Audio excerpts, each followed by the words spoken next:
박희락 교수입니다. 오늘은 며칠 전에 있었던 미국의 알-바그다디 제거에 대한 AAR을 제가 말씀드리고자 합니다. AAR은 After Action Report 약자로서 이제 군에서 어떤 훈련이나 작전을 끝내고 나서 그 교훈을 찾는 것을 말합니다.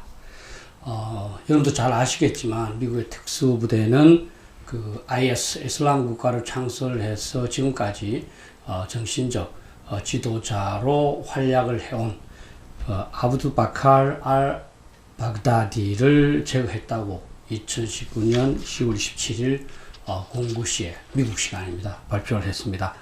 작전명은 2013년 IS에 납치돼서 2015년에 사망한 미 인권 운동가인 케일라 뮬러의 이름을 땄다고 합니다. 알-바그다디는 여러분 잘 아시겠지만 2014년에 이라크 모술에서 IS를 선포한 인물이고 지금까지 가장 많은 현상금이 걸려있던 빈 라덴과 유사한 금액의 현상금이 걸려있었던 사람입니다. 작전의 개요를 간단하게 말씀드리면 미군이 8대의 시누쿠 CH-47S라고 그럽니다. 시누쿠 헬리콥터로서 이라크에서부터 이동을 했다고 그럽니다. 그 현지 시간으로 그러니까 토요일 날 저녁 11시 정도 된다고 합니다. 출발 장소는 정확하진 않지만 아마 이라크의 모술 근처에 있는 에르빌로 추정하고 있고요. 목표 장소는 시리아 서북부에 있는 바리샤로 1시간 10분 정도 헬기로 이동했다고 합니다. 그래서 12시 조금 지난 다음에 목표지에 도착을 해서 30분 정도 헬기에서 사격을 해서 무력화시킨 다음에 특수부대 요원이 투입됐습니다. 특수부대 요원이 알-바그다디를 추적을 하자 알-바그다디는 터널로 들어가서 막장 터널임을 알고 자폭을 했고 자식과 아내도 다 사망을 했다고 합니다. 그래서 미군들은 15분에 걸쳐서 미리 준비해간 DNA로 알-바그다디임을 확인을 했다고 합니다. 그리고 2시간 머물면서 필요한 다양한 정보 수집 활동을 벌였고 대체적으로 현지 시간으로 3시 30분 경에 작전을 마치고 이륙했다고 합니다. 미국의 공로가 사실 적지 않습니다. 아무런 사상 없이 군견 한 마리와 2명의 특수부대 요원이 조금 다쳤다고 합니다. 아무 사상 없이 알-바그다드를 제거했고 또 필요한 정보를 수집했습니다. 따라서 완벽 작전이라고 불릴 수 있겠습니다. 그리고 특수부대의 가치를 재확인했다고 봅니다. 사실은 이러한 작전을 통해서 특수부대는 몇 개 사단의 전투력보다도 훨씬 더 큰 성과를 거둘 수 있다는 걸 입증하게 됐습니다. 또한 트럼프 대통령한테도 자신감을 부여했다고 봅니다. 정치적인 지지도를 높일 수 있었을 것이고요. 그리고 군사작전에 대해서 더욱더 과감한 결정을 내릴 수 있지 않나 이렇게 생각합니다. 아마 여러분들께서 다 인식하고 계시겠지만 북한의 김정은도 조금은 섬뜩하게 생각하지 않았을까 이렇게 생각을 합니다. 그러나 문제점도 있었습니다. 가장 문제가 사실은 군사작전이 굉장히 정치화되어 있었다는 겁니다. 트럼프 대통령은 토요일 21시 정도의 트위터를 통해서 큰 사건이 일어났다고 하면서 그 내용은 다음날 아침 9시에 발표하겠다고 했습니다. 그만큼 국민들의 기대를 많이 모은 거죠. 실제 2011년에 빈 라덴을 사살했을 때 오바마 대통령은 12시 가까운 시각이었음에도 불구하고 그 자리에서 있는 그대로 발표를 했습니다. 두 번째, 상황을 모니터링하는 장면도 상당히 좀 과시적인 측면이 많이 있었습니다. 트럼프 대통령이 중앙에 앉아 있고요. 그리고 사실은 일부 선들도 잘 연결되지 않는 것 같아서 나중에 찍은 거 아닌가 하는 의심을 자아내기도 했습니다. 이와 대조적으로 오바마 대통령이 여러분들 기억하시겠지만 준장이 가운데 앉아서 주의를 하고 자신은 구석에 앉아서 쭈그리고 앉아서 결과를 지켜보는 그런 장면이었습니다. 세 번째는 자신의 공로를 너무너무 칭찬하고 과장하는 것 같습니다. 오바마 대통령의 차분한 그런 발표는 굉장히 대조적입니다. 그리고 이제 네 번째로 알-바그다디가 굉장히 비겁하게 사망했음을 강조했습니다. 개처럼 겁쟁이처럼 훌쩍거리면서 비명을 지르면서 울었다. 이렇게 했습니다. 이것은 그들의 그 지도자를 신격화하지 못하도록 하는 효과라고 이제 예상은 추측은 하지만 이렇게 되면 그 IS 측에서 상당히 그 보복에 그런 칼날을 갈 것이고 오히려 추가적인 공격을 유도할 수가 있습니다.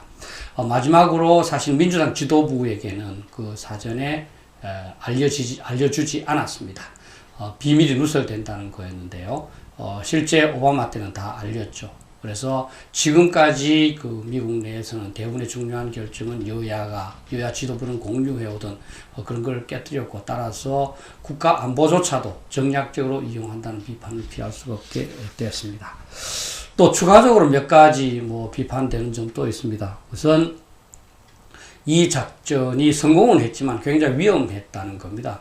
왜냐하면 미군이 그 쿠르드족 있는 곳으로부터 철수함에 따라서 이것을 지체하다가는 더욱더 이 실패의 확률이 높아지기 때문에 서둘러서 이 시행을 했고, 그래서 성공은 했지만 위험 부담은 트럼프 대통령의 미군 철수 결정으로 굉장히 높아졌다 이렇게 합니다. 그리고 이제 실제 이 알바그다디의 제거에는 쿠르드 쪽의 정보가 필수적이었다고 합니다. 만약에 시간이 더 지나서 쿠르드 쪽이 정보를 제공하지 않았다면 아마 미국의 이번 작전은 성공하지 못했을 수도 있습니다. 따라서 동맹을 또는 안보 협력하는 국가와의 그 약속을 가볍게 여기는 그 트럼프 대통령이 성공은 했지만 굉장히 위험할 수 있다 이렇게 보고 있습니다. 우리에 대한 교훈을 몇 가지 한번 말씀드려 보겠습니다. 첫째는 여러분도 아시겠지만 김정은에 대한 교훈이 분명히 저는 존재한다고 봅니다. 김정은도 이번 작전을 보면서 자신도 그러한 타겟가 될 수 있다고 생각할 겁니다. 두 번째는 이 부정적인 건데요. 트럼프 대통령이 모든 것을 국내 정치용으로 생각하는 것 같아요. 따라서 한국에 대한 제반 관계에 대한 결정이나 또는 북핵 문제에 대한 결정도 그의 재선 또는 그의 정치적 입지에 더욱 많은 비중을 둬서 결정하지 않을까 이렇게 우려합니다. 세 번째는 이제 미군이 노력하고 있습니다만 트럼프의 지시를 어기지 않는 범위 내에서 부여된 임무를 어떻게 수행할까 굉장히 고심하고 있는 것 같습니다. 이번에도 트럼프 대통령은 쿠르드족에 있던 그 미군을 철수시킴으로써 정보원이 굉장히 줄어들 그런 위기 상황에 미군이 처했고요. 그래서 트럼프 대통령의 지시를 어기지 않으면서도 성공하기 위한 그런 방법을 찾아야 합니다. 따라서 트럼프 대통령이 앞으로 군사적 결정에 부합되지 않는 그런 결정을 내릴 수 있을 것이고, 또 이제 군 수뇌부가 잘 그걸 극복하면 좋지만 그렇게 극복하지 못할 경우에 결과가 잘못될 수도 있다 이렇게 생각을 합니다.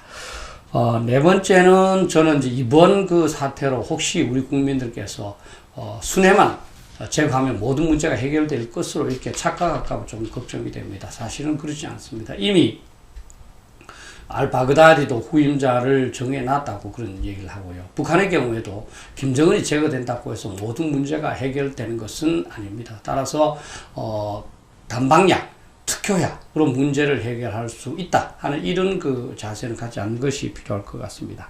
마지막으로 이제 동맹국과 우방국의 협조가 중요한 것이 이번에 드러났습니다. 이번에도 군사작전을 하기 위해서 미국, 러시아, 터키, 시리아, 이라크에게 협조를 해서 영공 통과를 이제 허용받아야 했고요. 특히 이제 쿠르드족의 정보가 이제 굉장히 요긴했습니다. 이를 한번 참고해보면 우리가 일본과 지소미아를 파괴한 것이 얼마나 이 현 상황에 부합되지 않는가 그런 걸 알 수 있습니다. 따라서 우리는 외교의 중점을 가능하면 친구를 많이 만들고 적을 줄이는 그런 방향으로 해야 합니다. 여러분들께서는 이번 알바그다디의 제거 작전 성공으로 인해서 꼭 우리가 성공한 것처럼 북한 문제도 이렇게 해결했으면 좋겠다 하는 생각이 들 겁니다. 저도 조금 그런 생각이 듭니다. 그러나 그렇게 되지 않는 것이 현실이고 북한 문제를 해결하기 위해서는 더욱더 복합적이면서 우리의 희생적인 자세가 필요하다 이렇게 생각을 합니다. 감사합니다.